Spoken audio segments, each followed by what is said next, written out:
Sir మీరేమో పూర్తిగా ఉంటుంది ప్రభుత్వం అని అంటున్నారు, కానీ రీసెంట్గా చెవెళ్ళ సభలో కేసీఆర్ మాట్లాడుతూ అన్నారు, కాంగ్రెస్లో ఉన్నటువంటి 20 మంది ఎమ్మెల్యేలు కూడా నాతో టచ్లో ఉన్నారు, కూల్చేద్దాం రమ్మంటే నేనే వద్దన్నాను.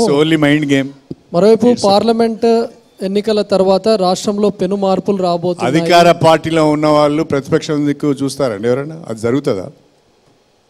మీరు బీఆర్ఎస్ 17 వస్తాయని చెప్తా ఉన్నారు కదా సార్. ఎవరు? కాంగ్రెస్కి 17 వస్తాయి, బీఆర్ఎస్కి ఏమి రావంటున్నారు కదా. కాంగ్రెస్కు 17 వస్తాయని నేను చెప్పలేదండి. బీఆర్ఎస్కి మాత్రం ఒక్క సీటు రాదని చెప్పాను.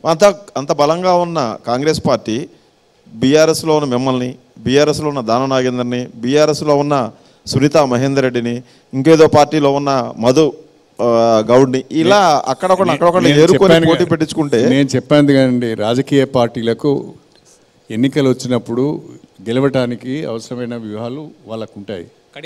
ఆ వ్యూహాల ప్రకారం వాళ్ళు పనిచేస్తూ ఉంటారు. దాన్ని మనము ఆ వ్యూహాలన్నీ మనకు వివరించారు.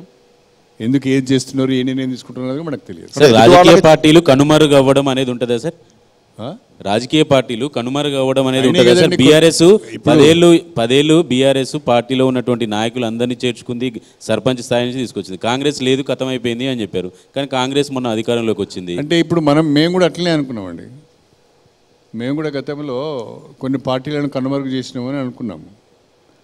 కానీ తర్వాత ఏం జరిగిందో మనం చూసాం. నేనేమంటానంటే ఈ లోక్సభ, అంటే మీరు అన్నట్టు ఈ లోక్సభ ఎన్నికలలో కనుక బీఆర్ఎస్ సరిగ్గా పెర్ఫామ్ చేయకపోతే వాళ్ళకి దెబ్బ తగులుతుంది. పెర్ఫామ్ చేస్తే సర్వైవ్ అవుతారు. పెర్ఫామ్ చేయకుండా నిలబడి కొట్లాడితే సర్వైవ్ అవుతారు. మళ్ళీ అది వాళ్ళ పనితీరు మీద, కొట్లాట మీద, ప్రజా సమస్యలపైన పోరాడే తీరును బట్టి ఉంటుంది.